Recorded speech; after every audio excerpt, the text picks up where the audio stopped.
Good morning sa lahat. Sa ngayon ay nandito na naman tayo sa ating pangunang area.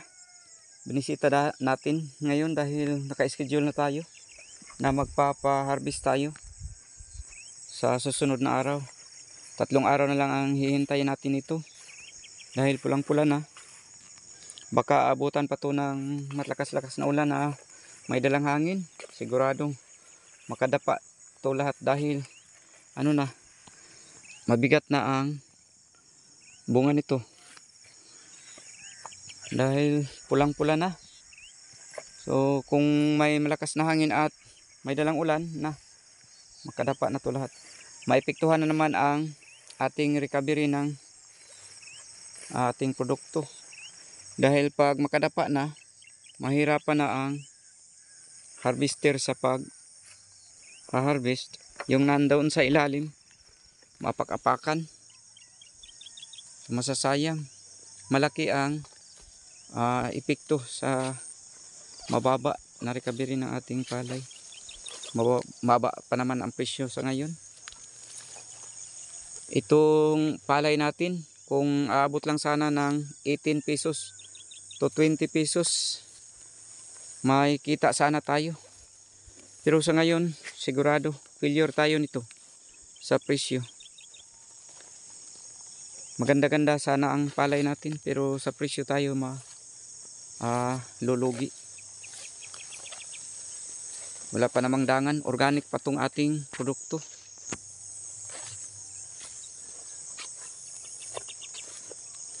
Napakalugi sa ating produkto dahil sa mababa talaga na presyo ng palay. Wala tayong magawa, mapilitan tayo nito dahil may mataas na presyo sa NFA pero kailangan malinis na malinis ang ating palay at saka kailangang nabilad na.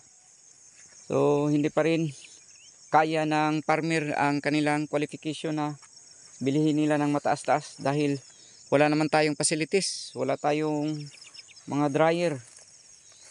So gagasto pa rin tayo at saka matagal-tagal. Kaya mapipilitan ang farmer sa pagbenta ng mga local buyer.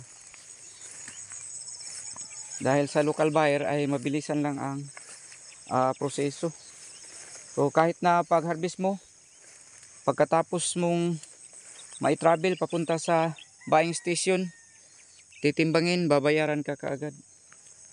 So kaya dahil yung farmer na sa amin medyo may katamaran na kung magbibilad pa tayo dahil dadagdag tayo ng tauhan, kukuha na naman tayo at saka magsasahod. Additional na naman natin na problema. Pero malaki-laki sana ang presyo, mataas-taas pero medyo kung tawag sa amin dito, hassle na.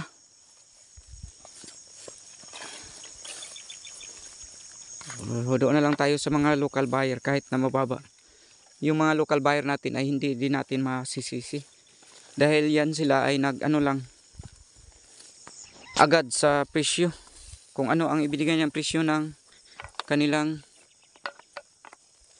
amo din sa itaas yung kanilang bagsakan ng palay, sila ang magkokontrol ng presyo. Yung mga big time na mga nagbigasan, nagsusupply ng bigas. Hindi naman sa ngayon masasabi nating shortage tayo sa bigas dahil hindi naman overstocking tayo sa bigas dahil napakamahal. Pero bakit baratong-barato ang mababa ang presyo? Dahil sila ang may control. So wala tayong control, ang magsasaka at saka yung mga local na mga buyer. So sila ang mga may control sa presyo. So So wala tayong magagawa sa ngayon. Pero sa susunod na cropping, pahahanap tayo ng paraan. Kung ganito pa rin, sigurado mahihirapan ang makarecover ang magpapalayan yung mga farmer, pero gagawa tayo ng paraan na itong produkto natin ay tayo mismo ang magbibenta ng bigas upang makaka-recover tayo. So i-stock natin. Yan kung ang ating palayan ay walang utang ng doon sa financer. Pero kung may utang sa financer, so mahirapan pa rin. Kaya sa ngayon, mag-ano na tayo, hahanap ng paraan na makapag cropping tayo na tayo mismo ang gagasto. Walang financing upang hindi tayo gaungan sa ating palay. Diskarte na lang. O gagawa tayo ng paraan. Dahil kung ano pa rin tayo financing na, sigurado sa susunod na cropping wala na tayong makakrapingan, makukuha na sa financer ang ating lupa dahil sa kakautang natin.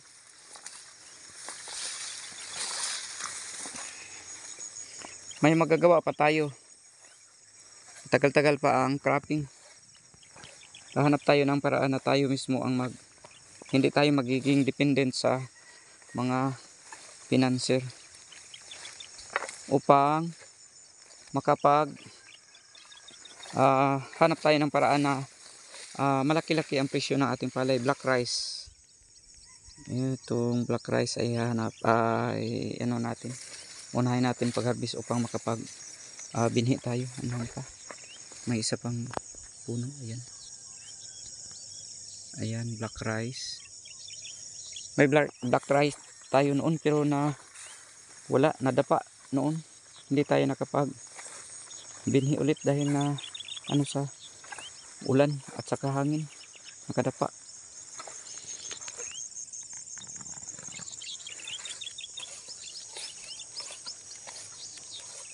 Sa ating analysis ay hindi overstocking ang ating bigas sa ngayon dahil mahal, sobrang mahal ang presyo ng bigas. Pero nalilito tayo bakit ang presyo ng palay sobrang baba, samantalang ang mga input sa pagpapalayan ay sobrang taas din. So hindi pantay,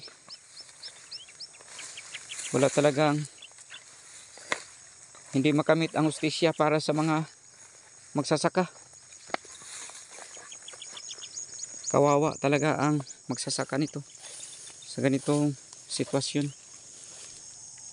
May problema pa tayo sa natural calamity, yung palay natin nakadapa sa malakas na hangin, at ito pang presyo ang haharapin natin sa ngayon. Kawawa, maganda sana ang mga palay sa ngayon pero presyo ang problema. Thank you for watching. God bless sa lahat and happy farming.